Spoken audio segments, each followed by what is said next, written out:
New drone incidents in Poland. In Warsaw, a drone flying over government facilities was neutralized. The unidentified UAV was spotted in particular over the Belvedere Palace. This is one of the president's residences. Polish Prime Minister Donald Tusk stated that in connection with this incident, 2 Belarusian citizens were detained.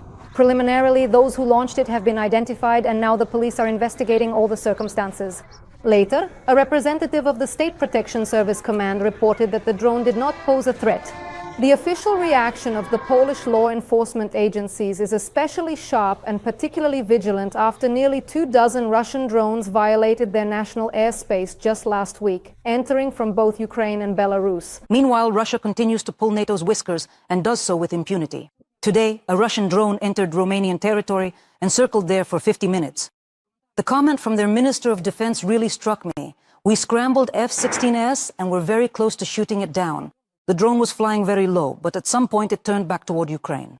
Although just this spring, Romanian pilots were legally allowed to shoot down drones that violate the country's border. What did this wandering device manage to scout out? What did the Muscovites learn about the Romanian air defense system and their defenses? The minister remained silent, as he did about whether it is still safe for Russians to fly over Romania.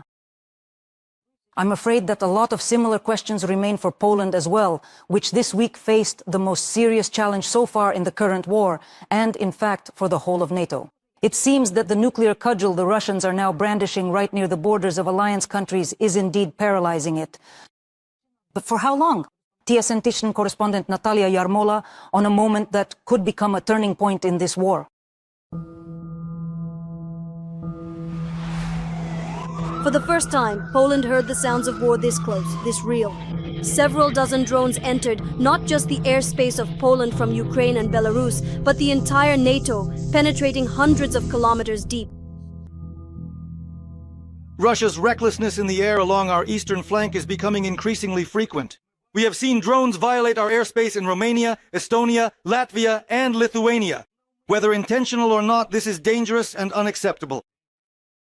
The aerial battle over Poland lasted 7 hours. The Allies are responding with whatever means they have. High-end F-35 fighter jets are repelling attacks from cheap drones. Each missile launch costs about 400,000 euros.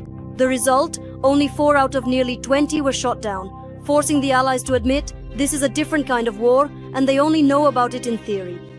This drone attack is truly remarkable and extraordinary. Ladies and gentlemen, dear friends, we must fully and carefully draw important conclusions from what has happened. The sky over the eastern part of Poland is being closed to civilian aircraft. The airports in Lublin, Warsaw and Rzeszów are suspending operations. It is this airport, located near the border with Ukraine, that has become the logistics hub for military aid to Ukraine from its allies. They might also have done this to prevent partners from supplying air defense systems to Ukraine before winter, demonstrating that we can attack you. You need them too. Does that sound like Putin? Very much so? In my opinion, the scariest thing is that this attack resembles Crimea. Whether these were reconnaissance gerunds or explosive Shaheds, Polish services will find out in a few days after collecting debris scattered over hundreds of kilometers. Some of them were found near a military base where NATO military aircraft are stationed. The most serious damage from the strike was to the roof of a private house belonging to Polish pensioners. The Russian response really does resemble the well-known "they're not there." They claim they launched drones, but not towards Poland. The handwriting of the Kremlin's hybrid warfare remains unchanged. Along with the UAVs, Poland was attacked by an information special operation. And once again, it was rushed. A lot of Poles believed that Ukraine was to blame, either for not shooting it down or for confusing things with their electronic warfare systems. And only later did the additional fuel tanks and Polish SIM cards inside indicate they didn't get lost, but flew exactly where they were programmed to go. It was precisely these details that Poland's Secretary of State, Marcin Bozaki, pointed out during his speech at the UN Security Council.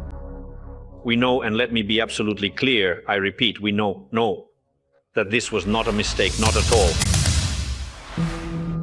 The raid on Poland happened exactly 1 week after the symbolic parade in China. Symbolic because that's where 3 dictators met: Kim Jong-un, Putin, and Xi Jinping. The world's media called this meeting the day a new axis of evil was created. Moscow's strategic goal is the collapse of NATO and the EU. Does Beijing want this? Military analyst Mikhailo Samus is convinced, yes. And he adds, without China's approval, Putin would not have dared to do something like this. Without actually signing any formal agreements, they have clearly established themselves, and it's obvious that China has clearly stated that this is beneficial for them. Why is it beneficial? Because China, which is trying to become a leader, needs to knock the United States off its pedestal.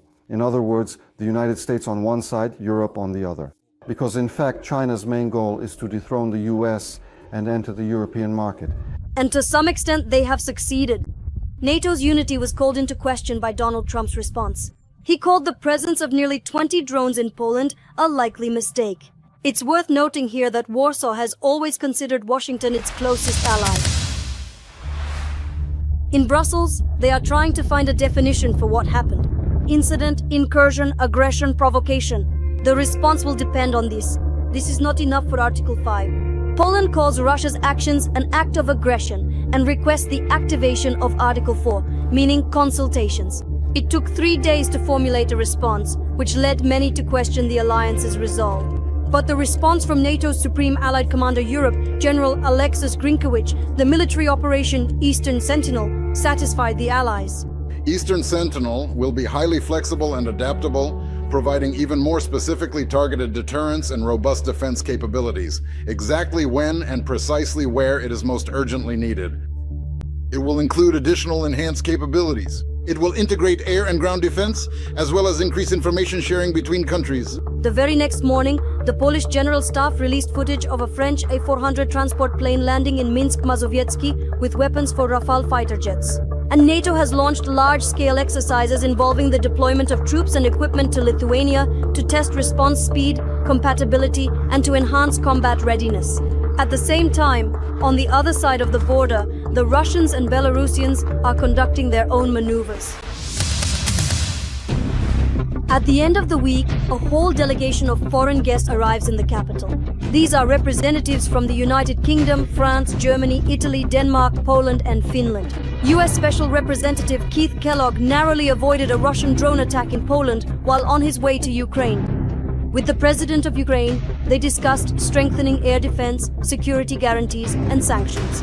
The last point should serve as an asymmetric response to Russian escalation, Zelensky insists. Meanwhile, Donald Trump is lifting sanctions from Belarusian Belavia and issuing a new ultimatum, this time to the allies. He claims he will hit the Russian economy with sanctions if Europe stops buying oil. Europeans understand no one in the world except the Ukrainian army knows how to repel attacks from Russian drones and missiles. There just aren't that many missiles. To shoot down all the different types of drones, Poland's patriots won't provide assistance against Shaheds, and they won't help anyone. This is purely a weapon against ballistic missiles. So Poland is asking Ukraine for joint training in drone defense. NATO is not at war with Russia, but Russia is at war with NATO through Ukraine. This situation has united Europe, Poland, and the NATO bloc. We will not abandon our Ukrainian friends and are ready to strengthen and expand our military cooperation in the defense sector. And that's a good thing, because whenever I hear that Ukraine shouldn't be in NATO, I always say in Poland, on the contrary, we need Ukraine to be in NATO, not the other way around. However, Putin's provocation has given Ukraine yet another strong argument. To prevent such attacks, the defense of the eastern flank of NATO must include Ukraine, at least its western regions. This Friday, Putin and Lukashenko began rehearsing for nuclear war and an attack on NATO. The Zapad 2025 exercises are forcing Poland to fence off its border with barbed wire and to close it for both entry and exit. Similarly, the airspace along the border is closed to flights both in Poland and in the neighboring Baltic countries. 18,000 soldiers, including 5,500 Russians, are preparing to test the new Oreshnik missile system. And without hiding it, they are practicing an offensive on NATO's weakest point, the Suwałki corridor. This is a stretch only 60 kilometers wide. It's the shortest route to Kaliningrad through the territories of Poland and Lithuania. Russian and Belarusian allied forces are training to seize it for the so-called protection of the Russian enclave in Europe. The target of these exercises, among other things, is the well-known Suwałki corridor. It is precisely this corridor that the simulated operations are targeting. So far, they are only simulated operations.